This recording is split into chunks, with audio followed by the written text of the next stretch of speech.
them together with others 30 to 35. Even where there are contempt proceedings, which would trigger a breach of privilege, and by extension,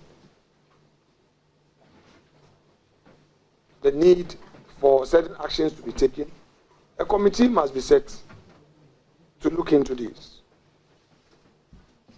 On this occasion, Mr. Speaker was dealing with a disorderly conduct which took place at the committee level, where the chairman of the committee had a mandate to deal with the matters. He now says that he has, on his own, suspended these members without hearing them. The chair of the committee did not communicate anything to the speaker.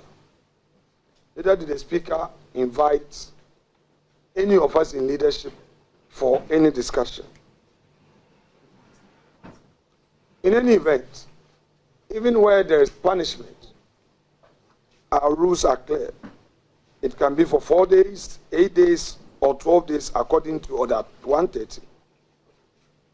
Can a judge shoot a thief on the streets merely because it is viewed that the person has stolen, without taking him through the process of evidence gathering?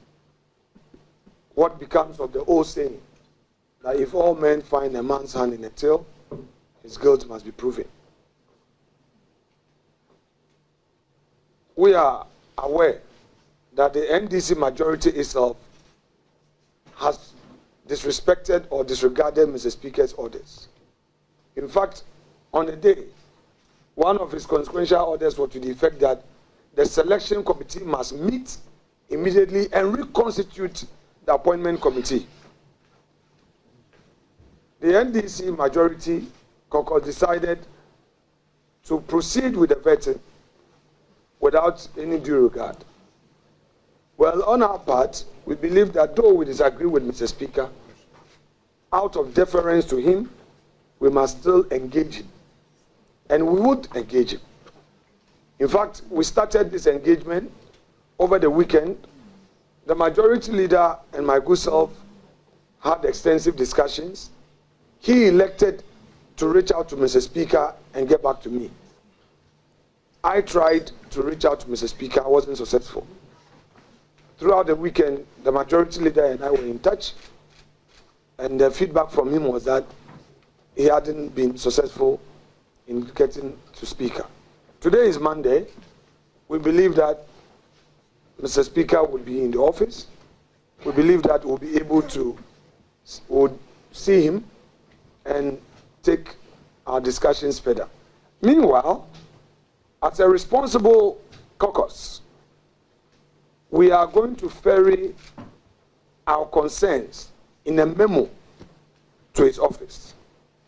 And we believe that that would even form the basis for the discussion.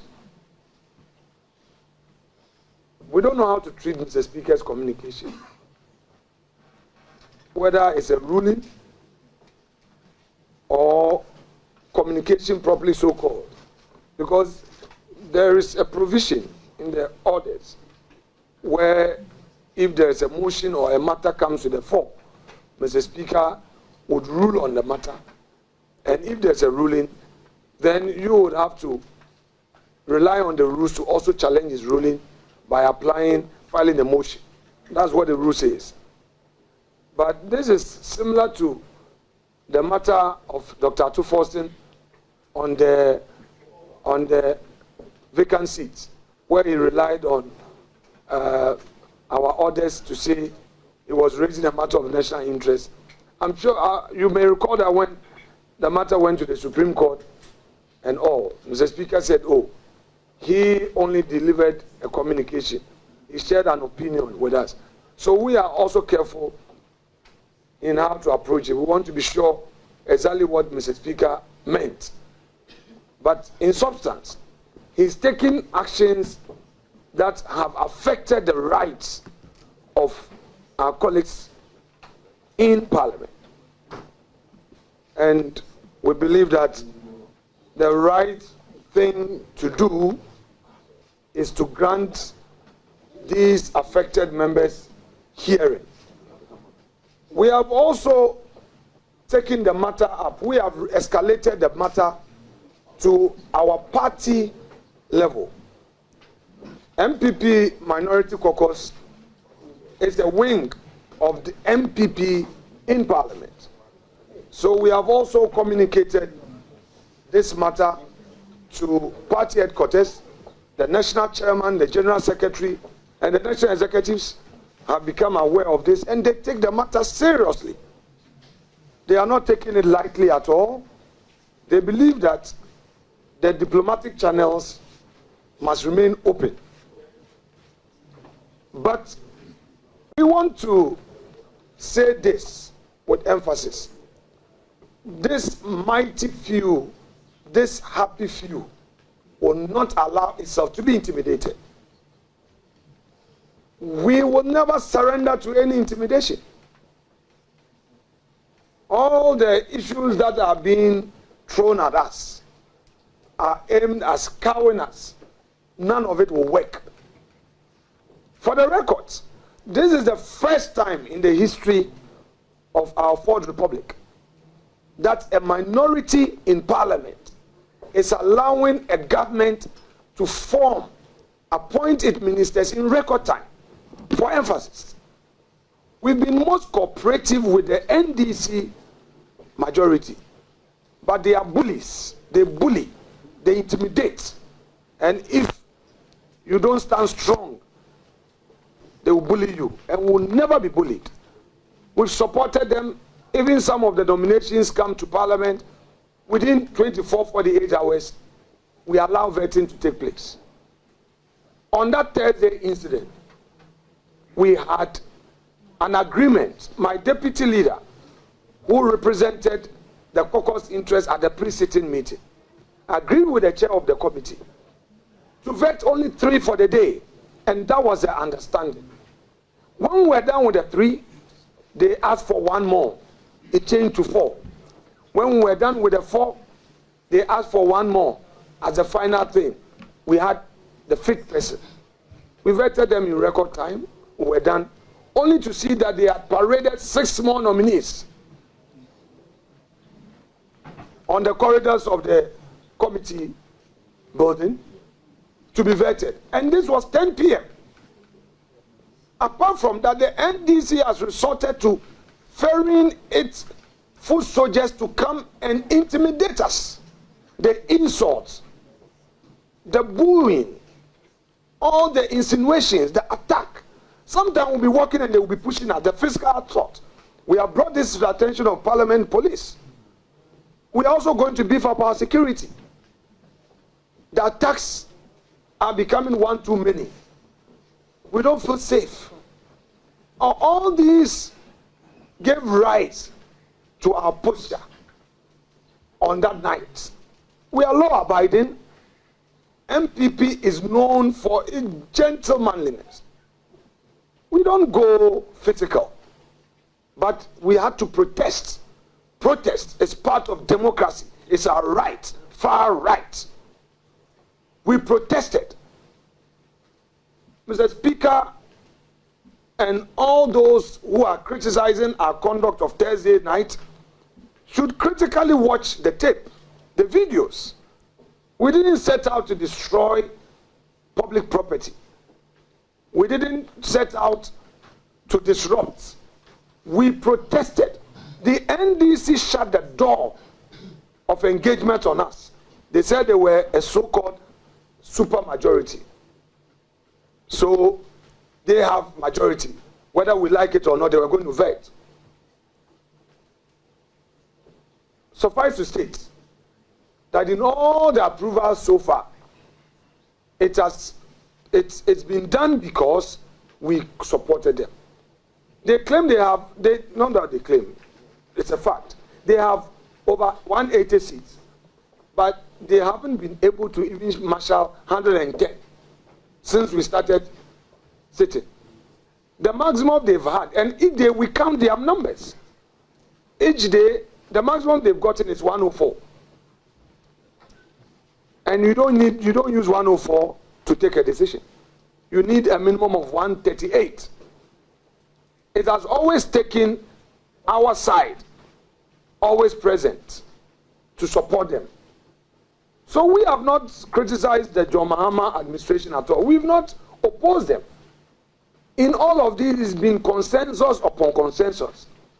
It was only Ama Kofi Bue's situation that we nearly took a secret ballot on him. Even so, he graciously beat a retreat by apologizing for his conduct, his actions against President Nana Addo Dankwa Akufo-Addo. So we've been supportive, and they know. Let me call on the majority leader, who I so much respect, who has demonstrated a top-notch diplomatic posture, to tame the wild dogs who are obstructing government business. There are some elements in the NDC in Parliament who are overly aggressive, who believe that they might have their pound of flesh. They describe themselves as the avant-garde of government business. And all others who are moving to the extreme to cool down and engage. They sometimes create the impression that they are more powerful than the chairman. For those who have been watching proceedings, anytime the chairman allows proceedings to go on smoothly, they come in to disrupt, intimidating the chairman on their own side and insulting him. Sometimes I hear they come and tell the chairman to stop me from vetting. Now let's deal with the issue of my questions. Ladies and gentlemen of the press, sometimes we don't check the records. I am inviting members of the public. Today, because of ICT, everything is on the internet. People should go and check 1997, the J.H. Mensah vetting, minority leader. They should go to Abang-Babin, and there I want to stay there for a while. Honorable Abang-Babin, MP for Nadole Kalio, and minority leader, as he then was, grilled Kufuor's nominees for hours. Not a single nominee was spared. In my case, I've only been doing just a few of them. It's not every vetting that I participate. Sometimes I sit in my office and watch. Some of the people, we don't even ask them any questions. The few that we are taking them on, they cannot take it. They should go and check the records of their own minority leader, 2001 and 2005. They should go and watch it. The impatient, intolerant NDC. They will never tolerate the things they do to people. They can't even stand a minute of that, those. And then, they should also go and check the vetting of Haruna Idrisu and Muntaka. These were two strong men who tackled our nominees. They should go and watch. They spent hours. Haruna Idrisu spent hours on our nominees. Muntaka had unlimited questions. Muntaka was a deputy ranking. In my case, Mama Pat, my deputy, who is a deputy ranking, is given only 3 questions. The maximum she goes is 5. I invite the NDC aggressors, the intolerant foot soldiers, the intolerant extremists of the NDC who are attacking me and attacking our caucus, to go and check Muntaka Mubarak, who was even a deputy ranking. The unlimited number of questions that he had, showing videos and all. Their own darling boy Ablakwa, the unlimited opportunity he had, scrutinizing CVs. Today, when his CV is being scrutinized, he says he's a tenant. 15,000 Ghana cedis is all he did. No. Please, colleagues, wait. 15,000 cedis is what he disclosed as his regular income. And he said to the whole public that all he earns is what he gets from Parliament, 15,000 Ghana cedis. He doesn't do any other work. Yet he's able to afford airport hills for 8 years. Every month he pays. I leave it to the jury out there. To conclude, I want to zero in on the clerk to the committee. Some people are asking us why our pronouncement on the clerk to the committee. The clerk to the committee is a partisan clerk. She is not a neutral professional clerk. She's caused us a lot of discomfort. We've tolerated, accommodated her. At this point, it's getting out of hand. She advertises at midnight. As a minority leader, I am to know those to be vetted the next day ahead of time. He doesn't share that with us. A lot of times I have to manage the pain, the frustration of my members and take responsibility. Committee reports. So far, I've accommodated this. All the reports we've been debating, not a single one of them was brought to me to have a look. The practice has always been that because it is majority and minority, yes, some people are saying, wow, because we accommodate, we are very tolerant. So we don't talk about some of these things. But today, for the public to appreciate why we had to go that way, I'm explaining.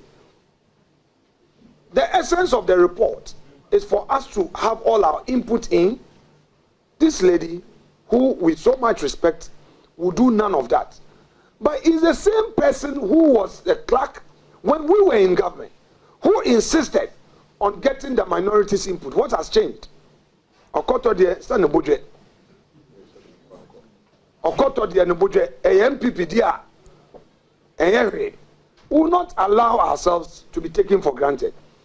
A clerk to committee must be professional, must be neutral. She cannot be an armchair committee clerk and claim that she's been sending people. When she knows that whenever a report is ready, she must personally hand it over to the majority leader and the minority leader to look at it. The practice has always been that committee report must be shared by the ranking and the chair so that we all make our input. She doesn't do any of that. We've reported it to the clerk, and we hope that the clerk, after engagement, will come back to us. For now, we don't want the clerk on the appointment committee again. We, the minority, are calling on her, on the clerk to parliament, to remove her from the appointment committee unless she's ready to turn a new leaf, to be a professional and engage us. To make matters worse, she's taken to insinuating against us on social media, particularly using her WhatsApp status. We've seen all of that. We printed it. If she, as a clerk, wants to be an NDC activist, we expect her to resign and fully participate in the NDC politics, and not to pretend that she's a parliamentary service staff and work against us. I've been a majority leader before. I've been a leader of government business before. I know what she took us through. My deputy is here. When we received the nomination of the judges and we had to vet them, deputy leader, who was then the acting chair, got the report ready and signed it. This woman says she will never sign unless and until Dr. Atuforsen has given her the go-ahead. That is what happened. She said she was waiting for the input of Dr. Forsen. I called her severally to my office. She would gently, courteously tell me, the leader, try and talk to Dr. Atuforsen before. And Atu was out of the country. For her to even advertise for the Supreme Court nominees to be vetted, she needed the consent of the minority. What has changed? What has changed? Indeed, we are going through difficult moments, but we will never be intimidated. A luta continua. A luta continua. We will not allow ourselves to be cowed. I repeat, the mighty few, the happy few. We are going to stand our grounds and ensure that the right thing is done, all in the national interest. We are not going to fight anybody. We are not going to disrupt and obstruct government business. So far, we have been the most cooperative in the chamber, and the NDC should applaud us for supporting them. We rest our case. Thank you very much. We are the new patriotic party. We are the new patriotic party. The elephant is a symbol. We shall win to save Ghana. The elephant is a symbol. We shall win to save Ghana. We shall win to save Ghana, to save Ghana. We shall win to save Ghana. The elephant is a winning symbol. We shall win to save Ghana. Oh, the elephant is a winning symbol. We shall win to save Ghana. Yenara Eshi rado